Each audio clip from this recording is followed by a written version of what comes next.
अस्सलाम वालेकुम की हाल है मित्रों प्यारा ਤੁਹਾਡਾ ਮੈਂ ਤੁਹਾਡਾ ਮਿੱਤਰ ਤੁਹਾਡਾ ਮੇਲੀ ਤੁਹਾਡਾ ਬੇਲੀ ਤੁਹਾਡਾ ਸਭ ਦਾ ਸਾਂਝਾ ਆਬਜ਼ਿਆ ਤੁਹਾਡੇ ਨਾਲ ਤੇ ਤੁਸੀਂ ਸਾਡੇ ਨਾਲ ਜੁੜੇ ਹੋ ਵੇਖ ਪੰਜਾਬ ਟੀਵੀ ਦੇ ਰਾਹੀਂ ਮਿੱਤਰੋ ਪਿਆਰਿਓ ਅਸੀਂ ਜਦ ਵੀ ਪੰਜਾਬ ਦੀ ਵੰਡ ਕਰਨੇ ਆ ਜਦ ਅਸੀਂ ਉਹਦੀ ਗੱਲ ਕਰਨੇ ਆ ਤੇ ਸਾਡੇ ਰੌਂਗਟੇ ਖੜੇ ਹੋ ਜਾਂਦੇ ਨੇ ਲੂੰ ਕੰਡੇ ਖੜੇ ਹੋ ਜਾਂਦੇ ਨੇ ਤੇ ਉਹ ਜਿਹੜੀ ਕਹਾਣੀ ਹੈ ਉਹ ਜਿਹੜੀ ਦਾਸਤਾਨ ਹੈ ਉਹ ਬਹੁਤ ਸਾਰੇ ਲੋਕ ਸੁਣਾਉਂਦੇ ਹੋਏ ਰੋ ਪੈਂਦੇ ਨੇ ਕਿਉਂਕਿ ਇੰਜ ਦੀ ਵਾਰਤਾ ਨਾ ਪਹਿਲੇ ਕਦੀ ਕਿਸੇ ਨੇ ਸੁਣੀ ਨਾ ਕਦੀ ਕਿਸੇ ਨੇ ਵੇਖੀ ਘਰਾਂ ਦੇ ਘਰ ਉਜੜੇ ਬਹੁਤ ਸਾਰੇ ਲੋਕ ਜਿਹੜੇ ਨੇ ਉਹ ਉੱਥੋਂ ਉਜੜ ਕੇ ਪਾਕਿਸਤਾਨ ਦੇ ਵਿੱਚ ਆਏ ਬਹੁਤ ਸਾਰੇ ਲੋਕ ਲਹਿੰਦੇ ਪੰਜਾਬ ਚੋਂ ਚੜ੍ਹਦੇ ਪੰਜਾਬ ਵਿੱਚ ਗਏ ਉਹ ਜਿਹੜੀ ਪੇਨ ਹੈ ਉਹ ਜਿਹੜਾ ਦੁੱਖ ਹੈ ਉਹ ਜਿਹੜਾ ਦੁਖਾਂਤ ਹੈ ਉਹ ਸ਼ਾਇਦ ਅਸੀਂ ਉੱਦਾਂ ਫੀਲ ਨਾ ਕਰ ਸਕੀਏ ਮਹਿਸੂਸ ਨਾ ਕਰ ਸਕੀਏ ਜਿਵੇਂ ਉਹ ਲੋਕ ਮਹਿਸੂਸ ਕਰਦੇ ਨੇ ਜਿਨ੍ਹਾਂ ਨੇ ਉਸ ਵਾਰਤਾ ਨੂੰ ਆਪਦੇ ਹੱਡਾਂ 'ਤੇ ਹੰਡਾਇਆ ਹੈ ਤੇ ਇੰਜ ਦੇ ਹੀ ਇੱਕ ਬਜ਼ੁਰਗ ਸਾਡੇ ਨਾਲ ਨੇ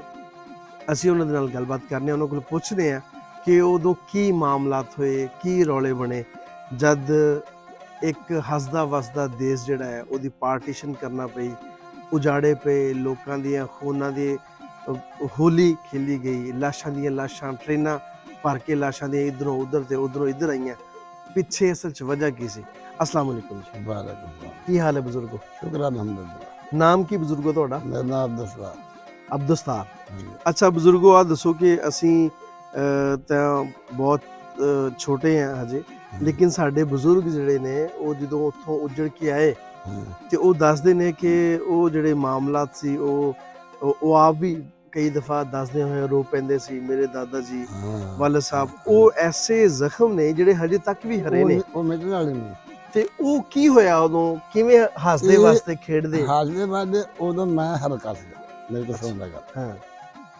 ਅਸੀਂ ਸੀ ਆ 513 ਚ ਬੈਠੇ ਹਾਂ ਇਦੋਂ ਦਿਨ ਜਮੀਲ ਬਾਟ ਚਾਰ ਹਾਂ ਸੜਕਾਂ ਲੰਘਦੀ ਦੂਜਿਆਂ ਨੂੰ ਸਹੀ ਅਸੀਂ 2-4 ਕਿਲੇ ਸੜਕ ਦਾ ਹੱਦ में ਬੈਠੇ ਹਾਂ ਮੈਂ ਉਹ ਬਹੁਤਾ ਜੋਰਾਂ ਦੇ 8 ਸਾਲ ਦਾ ਸਹੀ ਇੰਨਾ ਮੈਨੂੰ ਪਤਾ ਲੱਗਦਾ ਸੀ ਵੀ ਜਦੋਂ ਹਿੰਦੂ ਜਿਹੜੇ ਸੀ ਨਾ ਇਦੋਂ ਗੱਡੇ ਭਰ ਕੇ ਕਾਫਲੇ ਬਣ ਕੇ ਸੜਕੇ ਪੈ ਗਏ ਤੇ ਇਹ ਬੁਰੇ ਵਾਲੇ ਇਕੱਠੇ ਹੁੰਦੇ ਸੀ ਹਾਂ ਇਥੋਂ ਫੇਰ ਗਾਂ ਵਡੇਰੇ ਜਿਹੜੇ ਹੁੰਦੇ ਸੀਗੇ ਉਹ ਉਹਨਾਂ ਨੂੰ ਤੋੜਦੇ ਸੀ ਲੁੱਟਦੇ ਸੀ ਮਾਰਦੇ ਖਾਉਂਦੇ ਸੀ ਪਰ ਇੱਕ ਇੱਜ਼ਤਾਂ ਉਹ ਮੇਰੇ ਸੁਣ ਜਾਈ ਵੀ ਇਹਨਾਂ ਇੱਜ਼ਤਾਂ ਨੂੰ ਨਹੀਂ ਖਰਾਬ ਕੀਤਾ ਤੇ ਉਹਨਾਂ ਮਾਲ ਮਰਜ਼ੀ ਨੂੰ ਖੋ ਖਾ ਲਿਆ ਇਹਨੇ ਇਸ ਬਾਵਜੂਦ ਬਜਾਏ ਹਿੰਦੂਆਂ ਨੇ ਤਾਂ ਆਪਣੇ ਨਾਲ ਜ਼ਿਆਦਾ ਜ਼ਿਆਦਤੀ ਕੀਤੀ ਹਾਂ ਅੱਛਾ ਉਹ ਏਦਾਂ ਵਕਤ ਪਹਿਲਾਂ ਉਹ ਗੱਲ ਉਹਨਾਂ ਬਜ਼ੁਰਗਾਂ ਦੀ ਜਿਹੜੇ ਚੰਨੀ ਸੁਣਾਉਂਦੇ ਨਾ ਉਹ ਮੈਂ ਉਹਦਾ ਬੱਚਾ ਸੀਗਾ 8-7 ਸਾਲ ਦਾ ਬੱਚਾ ਹੁੰਦਾ ਨਾ ਜੀ ਤੇ ਮੇਰੇ ਕੋਲ ਅਜੇ ਤੱਕ ਕੋਈ ਬਰਦਾਸ਼ਤ ਨਹੀਂ ਹੋ ਸਕਦੀ ਓਏ ਇੰਨਾ ਖੂਨ ਰੇਜ ਹੋਇਆ ਸੀਗਾ ਸਹੀ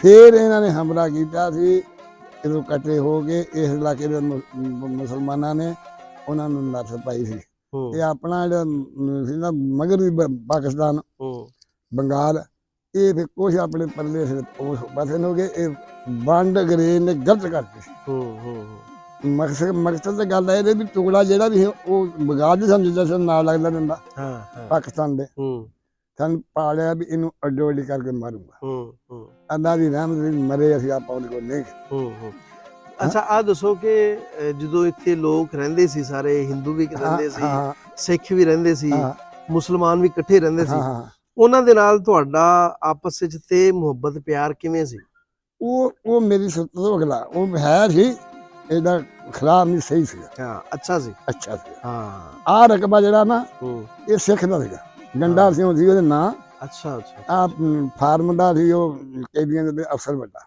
ਅੱਛਾ ਉਹਦਾ ਸੀ ਇੱਥੇ 10-12 ਮਰਬੇ ਤੇ 10-12 ਉਹ ਪਿਛਲੀ ਲਾਟ ਆ ਜਿਹੜੀ ਉਹ ਸੀ ਅੱਛਾ 20-25 ਮਰਬੇ ਦਾ ਮਾਲਕ ਸੀ ਉਹ ਸਹੀ ਬਾਕੀ ਖੱਟਰੀਆਂ ਦੇ ਕਰਾੜਾਂ ਦੇ ਉਹਦੇ ਬੰਦੇ ਹੋ ਕੰਮਾਂ ਦੇ ਸੀ ਨਹੀਂ ਸਮਝ ਗੱਲ ਅੱਛਾ ਹਿੰਦੂਆਂ ਦੇ ਨਾਲੋਂ ਕਹਿੰਦੇ ਸਿੱਖਾਂ ਨਾਲ ਜ਼ਿਆਦਾ ਤੇ ਮੋਹ ਸੀ ਸਿੱਖਾਂ ਦੇ ਨਾਲ ਯਰਾਨੇ ਜ਼ਿਆਦਾ ਸੀ ਬੈਕ ਸੈਕ ਜ਼ਿਆਦਾ ਸੀ ਉਹ ਵੀ ਜ਼ਿਮੀਂਦਾਰਾ ਕਰਦੇ ਸੀ ਇਹ ਬਾਕੀ ਕੰਮ ਇਹ ਨਾ ਕਰਾੜ ਜਾਂ ਖੱਟਰੀ ਇਹ ਨਹੀਂ ਸੀ ਕਰਦੇ ਰਕਬੇ ਲੈ ਸੀ ਉਦੋਂ ਕੌਡੀਆਂ ਦੇ ਬਾਹਰ ਰਕਬੇ ਮਿਲੇ ਸੀ ਕਿਉਂ ਮਿਲੇ ਕੌਡੀਆਂ ਦੇ ਬਾਹਰ ਇਹਨੂੰ ਬਾਹਰ ਕਰਨਾ ਸੀਗਾ ਐਸੇ ਅੱਛਾ ਤੇ ਉਸ ਵੇਲੇ ਜਦੋਂ ਤੁਸੀਂ ਛੋਟੇ ਜਿਹੇ ਸੋ ਜ਼ਾਹਰ ਆ 7-8 ਸਾਲ ਦਾ ਬੱਚਾ ਹੀ ਹੁੰਦਾ ਛੋਟਾ ਜਿਹਾ ਬਾਲ ਤੇ ਤੁਹਾਡੇ ਕੋਈ ਬੇਲੀ ਕੋਈ ਯਾਰ ਨਾ ਉਸ ਮੈਨੂੰ ਕੋਈ ਸੁੱਤ ਨਹੀਂ ਹੋਇਆ ਕੀ ਦੱਸਾਂ ਤੈਨੂੰ ਵੀ ਬੇਲੀ ਸੀ ਯਾਰ ਸੀ ਆਪਣੇ ਘਰ ਸੀ 2000 ਤੇ ਉਹ ਅਸੀਂ ਉੱਥੇ ਬੇਟੇ ਦੀ ਉੱਥੇ ਮੁੜ ਕੇ ਉਹ ਚੱਕ 513 ਜਿਹੜਾ ਕੋਵਰੇਟ 'ਚ ਆ ਗਿਆ ਤੇ ਸਾਨੂੰ ਪਿਛਲੇ ਫਾਰਮ ਦੇ ਜ਼ਮੀਨਾਂ ਪੈ ਗਈਆਂ, ਸਾਨੂੰ ਕਿ 2 ਕਿੱਲੇ ਪੈ ਗਏ, 4 ਗਏ, 5 ਗਏ, 2 ਮਰਲੇ ਵੀ ਪਏ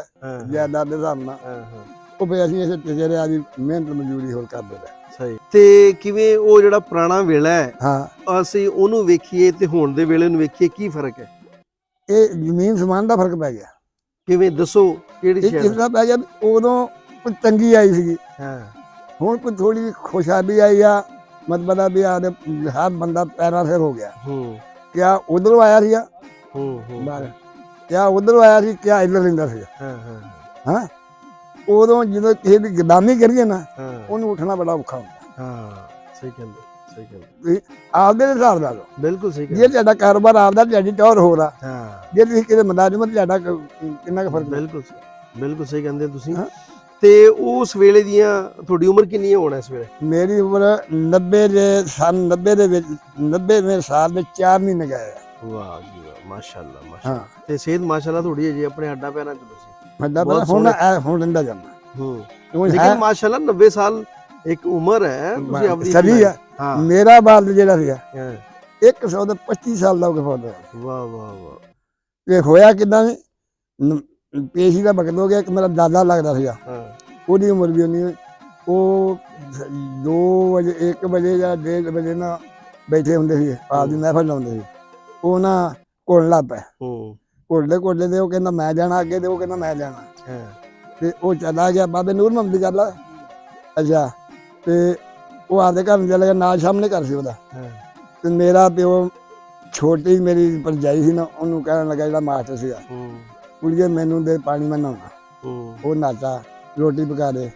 ਉਹ ਫੁਲਕੇ ਜਿਹੜੇ ਪੇੜੇ 2 ਬਣਾ ਕੇ ਪਕਾ ਦਿੰਦੇ, दूध खादा बाकी रह दे, कपड़े ले आते, कभी आगे पा ले, पा के नमाज पढ़ने लगा। एक सजदा जिदा दूसरे से लगे उठे। इसी दिन बाद इदू मगरों ही बनाया ਸੀ ਉਹਦਾ ਕੋਈ ਅੰਗ ਪੈਰ ਐ ਨਹੀਂ ਛੜਿਆ, ਐ ਸਿੱਧੇ ਜਦੋਂ ਮੱਝ ਫੜ ਗਿਆ ਸਿੱਧੇ ਕਰ। ਅੱਛਾ, ਤੇ ਉਹ ਪਹਿਲੀਆਂ ਖੁਰਾਕਾਂ ਤੇ ਹੁਣ ਦੀਆਂ ਖੁਰਾਕਾਂ ਕੀ ਫਰਕ ਹੈ? ਆ ਖਾਦ ਦਾ। ਅੱਛਾ, ਹਾਂ, ਕਿਆ ਤੂੰ ਮਾਲ ਗੋਬਰ ਦੀ ਖਾਦ ਪਾਉਣੀ, ਤੇ ਕਿਆ ਭੈਣ ਤੂੰ ਗੈਸਾਂ ਦੀ ਪਾਉਣੀ। ਫਰਕ ਤੇ ਹੈ, ਪਾਉਣਾ ਫਰਕ ਨਹੀਂ। ਪੈਦਾਵਾਰ ਜ਼ਿਆਦਾ ਹੋ ਗਈ, ਪੈਦਾਵਾਰ ਜ਼ਿਆਦਾ ਹੋ ਗਈ ਤੇ ਤਾਕਤ ਘਟ ਗਈ, ਇਹਦੀ ਤਾਕਤ ਘਟ ਗਈ ਹੈ। ਸਹੀ ਕਹਿੰਦੇ। ਮੈਂ ਹੁਣ ਤੈਨੂੰ ਦੱਸਦਾ, ਉਦੋਂ ਮਾਵਾਂ ਇੱਕ ਪਰੌਠਾ ਪਕਾ ਨਹੀਂ ਸੀ ਬਣ, ਅੱਜ ਨੇ ਜੋੜਨੇ ਨੇ ਟਗੇ ਬਾਹਰ, ਤੇ 12 ਵਜੇ ਤੈਨੂੰ ਭੁੱਖ ਨਹੀਂ ਲੱਗਦੀ, ਏਦਾਂ ਮੋਟਾ ਪਕਾ ਕੇ ਨਹੀਂ ਚਾਹੀਦਾ। ਪਾਈਆ ਪੱਕਾ ਘਿਓ ਲਾਉਂਦੀਆਂ ਸੀ, ਤੇ ਹੁਣ ਤਾਂ ਭੈਣ ਡਾਲਡਾ ਨਹੀਂ ਲਾ ਸਕਦੀਆਂ। ਸਹੀ ਗੱਲ ਹੈ, ਪਹੁੰਚ ਤਾਂ ਦੂਰ ਹੋਇਆ, ਪਹੁੰਚ ਤਾਂ ਦੂਰ ਹੀ ਨਹੀਂ ਗੱਲ। ਸਹੀ ਗੱਲ ਹੈ। ਤੇ ਘਿਓ ਪੀ ਲੈਂਦੇ ਸੋ ਦੇਸੀ? ਇਨਸ਼ਾਅੱਲਾ। ਅੱਛਾ, ਮੈਨੂੰ ਅਜੇ ਪਿਆਰ ਮੈਂ ਹੁਣ ਪੀਵਾਂ। ਵਾਹ, ਕੀ ਬਾਤ। ਤੇ ਉਹ ਕਿਵੇਂ ਪਚਾ ਲੈਂਦੀ ਸੀ? ਸਾਡੇ ਕੋਲ ਤੇ ਚਮਚੀ ਪੀ ਲਈਏ ਤੇ ਉਹ ਪਾਈਦਾ ਕਿਵੇਂ? ਘਿਓ ਪੀਦਾ ਪਾਈਆ ਸਿਰ, ਕਈ ਮੋਢੇ ਰੱਖਦੇ। ਇਹ ਉਦੋਂ ਵੇਲੇ ਗੈਰ ਬਾਰ ਇਲਾਕੇ ਸੀ, ਉਹ ਵੱਟਾਂ ਵੜਨੀਆਂ, ਕਈਆਂ ਸਿੱਧੀਆਂ ਕਰਨੀਆਂ, ਪਾਉਣੀਆਂ, ਖਾਲੇ ਕਰਨੇ। ਉਹ ਪਚੇ ਕਿਵੇਂ ਨਾ ਭਲਾ? ਉਹ ਸਾਰਾ ਪਸੀਨਾ ਪਸੂਨਾ ਢਿੱਡ ਢੁੱਡ ਕੋ ਨਹੀਂ ਨਿਕਲੇ ਹੁੰਦੇ ਸੀ ਬਾਹਰ। ਤੋਬਾ, ਹੁਣ ਤਾਂ ਫੁੱਲੇ ਆ ਜਾਂਦੇ। ਮੇਰਾ ਪੇਟ ਵੇਖ ਲਾ ਮੰਗੀ। ਤੁਹਾਡਾ ਹਜੇ ਵੀ ਠੀਕ ਹੈ? ਹਾਂ, ਤੁਹਾਡਾ ਹਜੇ ਵੀ ਠੀਕ ਹੈ ਪੇਟ? ਹਾਂ। ਤੇ ਹੁਣ ਤਾਂ ਬੜਾ ਘਿਓ ਖਾਦਾ, ਇਹ ਨੀ ਮੈਂ ਕਹਿੰਦਾ ਨਹੀਂ ਖਾਦਾ, ਪੀਤਾ ਵੀ ਆ, ਪਰ ਨਹੀਂ ਕੰਮ ਕੀਤਾ ਕਈ ਨਾ, ਇਹ ਹਜਮ ਹੋ ਜਾਂਦਾ। ਇਹ ਫਲਾਵਟ ਨਹੀਂ ਦਿੰਦਾ। ਸਹੀ ਗੱਲ। ਹੁਣ ਆਈ ਸਮਝ ਗੱਲ? ਹਾਂ ਬਿਲਕੁਲ। ਆਹ ਮੁੰਡਾ ਕਰ ਲਾ, ਮੇਰਾ ਪੁੱਤ ਹੈ, ਇਹ ਬੁੱਢਾ ਹੋਇਆ ਪਿਆ। ਸਹੀ ਗੱਲ। ਕਾਹਦਾ ਦਾ ਜੀ ਮੁੰਡਾ ਜਿਹੜਾ ਜਫਰ। ਨਹੀਂ ਮਾਸ਼ਾਅੱਲਾ ਤੁਹਾਡੀ ਤੇ ਸਿਹਤ ਬਿਹਤਰੀਨ ਹੈ। ਮੈਨੂੰ ਆਮ ਬੰਦੇ ਕਹਿੰਦੇ ਯਾਰ ਤੇ ਠੀਕ ਠਾਕ ਆ, ਪਰ ਹੁਣ ਮੈਂ ਰਹਿ ਗਿਆ, ਹੁਣ ਮੈਂ ਤੁਰਿਆ ਨਹੀਂ ਆਦਾ, ਲੱਤਾਂ ਜਵਾਬ ਦੇ। ਤੇ 90 ਸਾਲਾਂ ਹੋਰ ਕੀ ਕਰਨਾ ਤੁਸੀਂ? ਲੱਤਾਂ ਰਹਿ ਗਈਆਂ, ਕਹਿੰਦੇ ਵੀ 90 ਸਾਲ ਇੱਕ ਸਦੀ ਦੇ ਹੋਏ ਪਏ ਮਾਸ਼ਾਅੱਲਾ। ਸਦੀ ਹੋ ਜਾਂਦੀ। ਹਾਂ, ਤੇ ਉਹ ਪਿੱਛੇ ਕੀ ਹੋਰ ਮੇਰੇ ਹੈ 53 ਜਾਂ 51 ਜਿੰਨਾ ਤੋਂ ਜਗ੍ਹਾ ਮੇਰੀ ਉਮਰ ਦਾ ਬੰਦਾ ਕੋਈ ਨਹੀਂ ਰਹਿ ਗਿਆ, ਸਭ ਚਲੇ ਗਿਆ। ਤੇ ਵੀ ਅੱਲਾ ਦੀ ਰਹਿਮਤ ਹੈ। ਬਿਲਕੁਲ ਬਿਲਕੁਲ ਜੀ, ਉਹਦੀ ਰਹਿਮਤ ਹੈ। ਤੇ ਹੋਰ ਕੋਈ ਪੁਰਾਣੀ ਗੱਲ ਯਾਦ ਹੋਵੇ ਤੁਹਾਨੂੰ, ਜਿਹੜੀ ਤੁਸੀਂ ਕਹਿੰਦੇ ਯਾਰ ਕਿ ਪੁਰਾਣੀ ਗੱਲ ਜਿਹੜੀ ਹੈ ਨਾ, ਉਹਦੀ ਕੀ ਬਾਤ ਆ? ਹੁਣ ਬੁੜਿਆ ਕੋਈ ਰਾਤ ਨੂੰ ਬਹਿੰਦੇ ਤੇ ਫਿਰ ਦੱਸਦੇ ਹੁੰਦੇ, ਬਹਿਣ ਦਾ ਸਾਨੂੰ ਟਾਈਮ ਨਹੀਂ ਲੱਗਦਾ। ਦਿਨ ਨੂੰ ਕੰਮ ਕੀਤਾ, ਰਾਤ ਨੂੰ ਪਾਣੀ ਦੀ ਵਾਰੀ ਆ ਗਈ। ਮਿਹਨਤ ਕੀਤੀ ਹੈ ਖੂਬ। ਮਿਹਨਤ ਆ ਵਜੂਦ ਤੇਰੇ ਨਾ ਫੁੱਦਾ ਮਿਹਨਤ। ਨਿੱਕੀ ਉਹਦਾ ਬੰਦਾ ਬਦਲ ਫਲਾ ਦਿੰਦਾ। ਸਹੀ ਗੱਲ, ਸਹੀ ਗੱਲ। ਜਿੰਨਾ ਕਿ ਹੋਗਾ ਉਹਨੂੰ ਜ਼ਿਆਦਾ ਕੰਮ ਕਰ ਤੇ ਤਾਕਤ ਵਧੂ ਤੇ ਬਿੰਨਾ ਨਹੀਂ ਫੁੱਲਣਾ। ਸਹੀ ਗੱਲ। ਜਿਹੜਾ ਹੁਣ ਮੰਨਦਾ ਨਾ ਡਰਾਮਾ, ਹਾਂਜੀ, ਤੇਲ ਦਾ ਭਰਿਆ, ਜਾਂ ਗਾਠਾ ਦੂੰ ਦੀ ਬੱਲੀ ਹੂੰ ਹਾਂ ਜਾਂ ਮਤਲਬ ਹੋਰ ਚੀਜ਼ ਆ ਮੇਰੇ ਨਾਲ ਅਜੇ ਕੋਈ ਮੁੰਡਾ ਅਜੇ ਮੈਨੂੰ ਚੱਕ ਕੇ ਵਿਖਾ ਮੈਂ ਆਨਾ ਡੋਲਾਂ ਆ ਜੀ ਬਾਬਾ ਖੁਸ਼ ਕੀਤਾ ਹਾਂ ਲਓ ਜੀ ਬਾਬਾ ਜੀ ਹਜੇ ਵੀ ਮਾਸ਼ਾਅੱਲਾ ਜੀ ਪੂਰੇ ਜੋਸ਼ੋ ਖਰੋਸ਼ ਦੇ ਵਿੱਚ ਨੇ ਤੇ ਮੇਰਾ ਖਿਆਲ ਹੈ ਵੇਖਣ ਤੋਂ ਤੁਹਾਨੂੰ ਵੀ ਪਤਾ ਲੱਗ ਰਿਹਾ ਹੋਵੇਗਾ ਕਿ ਬਾਬਾ ਜੀ ਸਾਡੇ ਤੋਂ ਬਹੁਤ ਵਧੀਆ ਨੇ ਕਿਉਂਕਿ 90 ਸਾਲ ਦੀ ਉਮਰ 'ਚ ਵੀ ਅਗਰ ਬੈਠੇ ਨੇ ਨਾ ਤੇ ਪੂਰਾ ਹਜੇ ਵੀ ਖੜਕਾ ਦੜਕਾ ਹੈ ਤੇ ਬੜੀ ਗੱਲ ਹੈ। ਤੇ ਲਓ ਜੀ ਬਾਬਾ ਜੀ ਬਹੁਤ ਮਿਹਰਬਾਨੀ ਤੁਹਾਡੀ ਬਹੁਤ ਵਧੀਆ ਲੱਗਿਆ ਬਹੁਤ ਚੰਗਾ ਲੱਗਿਆ ਤੁਹਾਡੇ ਨਾਲ ਗੱਲਬਾਤ ਕਰਕੇ ਅੱਲਾਹ ਤੁਹਾਨੂੰ ਸਲਾਮਤ ਰੱਖੇ ਜ਼ਿੰਦਗੀ ਤੰਦਰੁਸਤੀ ਦੇਵੇ ਤੁਸੀਂ ਇੱਕ ਸਦੀ ਹੋਰ ਵੀ ਜਿਓ ਸਾਡੇ ਵਾਸਤੇ ਅੱਲਾਹ ਦੀ ਰਹਿਮਤ ਹੋਣੀ ਤੁਸੀਂ ਮੇਰੇ ਕੋਲ ਆਣਾ ਸਪੈਸ਼ਲ ਇਨਸ਼ਾਅੱਲਾ ਬਾਬੇ ਨੂੰ ਲੈ ਕੇ ਆਣਾ ਜੀ ਮੇਰੇ ਕੋਲ ਇਨਸ਼ਾਅੱਲਾ ਲਓ ਜੀ ਇਹਦੇ ਨਾਲ ਹੀ ਅੱਜ ਦੀ ਪ੍ਰੋਗਰਾਮ ਨੂੰ ਮੁਕਾਉਂਦੇ ਆ ਉਮੀਦ ਕਰਨੇ ਆ ਕਿ ਤੁਹਾਨੂੰ ਅੱਜ ਦੀ ਵੀਡੀਓ ਬਹੁਤ ਵਧੀਆ ਲੱਗੀ ਹੋਵੇਗੀ ਜੇ ਵਧੀਆ ਲੱਗਿਆ ਹੈ ਤੇ ਕਮੈਂਟ ਬਾਕਸ ਵਿੱਚ ਜ਼ਰੂਰ ਦੱਸਣਾ ਹੈ ਇਹਦੇ ਨਾਲ ਹੀ ਅੱਜ ਦੀ ਪ੍ਰੋਗਰਾਮ ਨੂੰ ਮੁਕਾਈਏ ਤੇ ਆਪਣਾ ਤੇ ਆਪਣੇ ਆਲੇ ਦੁਆਲੇ ਦਾ ਰੱਖਿਆ ਜੀ ਢੇਰ ਸਾਰਾ ਖਿਆਲ ਮੇਰਾ ਪਿਆਰ ਮੇਰੀਆਂ ਮੁਹੱਬਤਾਂ ਤੁਹਾਡੇ ਸਾਰਿਆਂ ਦੇ ਨਾਲ ਜਿਉਂਦੇ ਵਸੋ ਤੇ ਖਿੜ ਖਿੜ ਹੱਸੋ ਰੱਬ ਰੱਖ ਅੱਛਾ